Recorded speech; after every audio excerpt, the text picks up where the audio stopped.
दुनिया के सबसे ताकतवर साम्राज्यों में से एक मुगल साम्राज्य आखिर कैसे इतनी तेजी से बिखर गया। तो चलिए आज इसी दिलचस्प कहानी की परतों को खोलते हैं। देखिए, अपने जमाने में मुगल साम्राज्य का मतलब था दौलत, ताकत और शानो शौकत। इसकी अमीरी के किस्से तो पूरी दुनिया में मशहूर थे। यहां तक कि 18वीं सदी की शुरुआत में भी ये एक बहुत बड़ी और ताकतवर फौज वाला, एक बेहतरीन ढंग से चलने वाला प्रशासन था।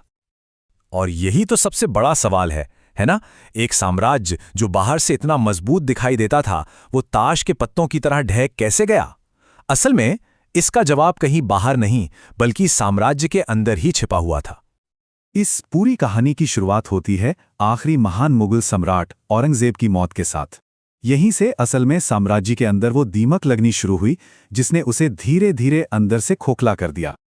1707 में औरंगजेब की मौत के बाद तो जैसे एक विनाशकारी सिलसिला ही शुरू हो गया।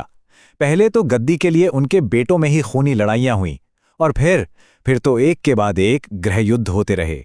बादशाह इतनी तेजी से बदले जा रहे थे कि कोई स्थिरता ही नहीं बची। जरा सोचिए, सबसे ऊंचे ओहदे पर इतनी उथल पुथल मची हो तो साम्राज्य का क्या हाल हुआ होगा। अब यहां से कहानी और भी ज्यादा पेचीदा हो जाती है। अब असली ताकत बादशाहों के हाथ से निकलकर दरबार में साजिशें करने वाले ताकतवर अमीरों के पास जा रही थी। और ये एक बहुत बड़ा बदलाव था। देखिए, पहले अमीर शहजादों को बादशाह बनने में मदद करते थे, लेकिन अब वो खुद सत्ता के असली खिलाड़ी बन चुके थे।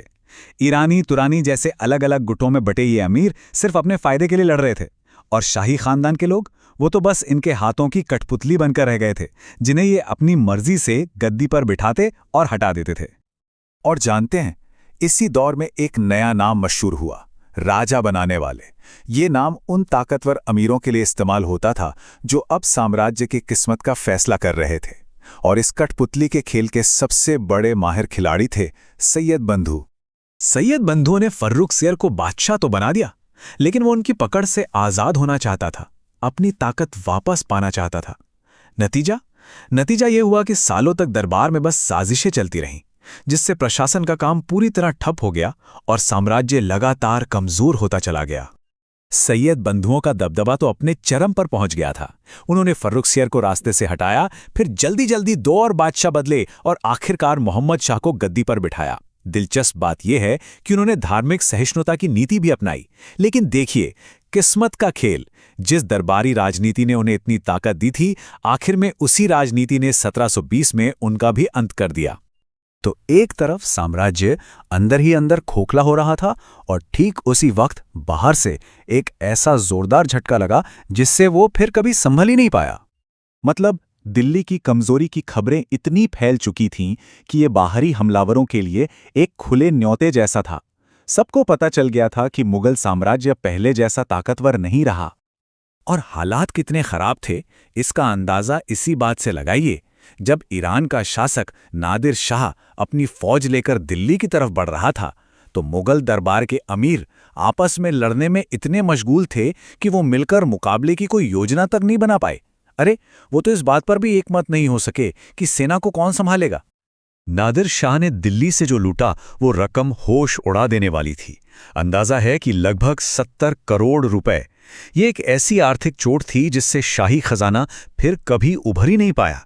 साम्राज्य की कमर ही टूट गई। और इस लूट में सिर्फ पैसा ही नहीं गया, हिंदुस्तान के कुछ सबसे बेशकीमती खजाने हमेशा हमेशा के लिए चले गए। इसमें शाहजहां का वो मशहूर मयूर सिंहासन और दुनिया का सबसे कीमती कोहिनूर हीरा भी शामिल था। इसके साथ ही सिंधु नदी के पश्चिम का एक बहुत बड़ा इलाका भी हाथ से निकल गया। नादिर शाह का हमला सिर्फ एक फौजी हार नहीं थी, इसने साम्राज्य की इज्जत, उसकी अजेय होने की जो एक छवि थी, उसे पूरी तरह से मिट्टी में मिला दिया। दुनिया को पता चल गया कि मुगल साम्राज्य अब अंदर से कितना खोखला हो चुका है। ये वो मोड़ था जहां से वापसी का कोई रास्ता नहीं बचा था। तो इसके बाद क्या हुआ?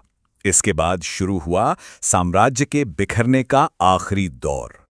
उस वक्त की हालत को एक बात बिल्कुल साफ दिखाती है। जब निजामुल मुल्क जैसे सबसे काबिल प्रशासक ने दिल्ली के भ्रष्ट दरबार से तंग आकर उसे छोड़ दिया, तो ये इस बात का संकेत था कि अब साम्राज्य से वफादारी और काबिलियत दोनों ही खत्म हो चुके थे। और जैसे ही दिल्ली में केंद्रीय ताकत खत्म हो गई, तो जो ताकतवर गवर्नर और अमीर थे, उन्होंने अपने अपने इलाकों को काटकर अपने छोटे छोटे लगभग आज़ाद राज्य बनाने शुरू कर दिए। हैदराबाद, बंगाल और अवध जैसे राज्य इसी तरह से वजूद में आए। सोचकर भी हैरानी होती है, जो साम्राज्य कभी लगभग पूरे उपमहाद्वीप पर फैला था, वो अब सिमटकर सिर्फ दिल्ली और उसके आसपास के एक छोटे से इलाके तक ही महदूद रह गया था। पतन का ये मंजर वाकई चौंकाने वाला था। और इस तरह मुगल साम्राज्य का अंत हुआ, जिससे एक बहुत बड़ा शून्य पैदा हो गया। और ये हमें एक अहम सवाल पर लाकर छोड़ता है कि इस खाली जगह को भरने के लिए कौन आगे आया और हिंदुस्तान के इतिहास का अगला अध्याय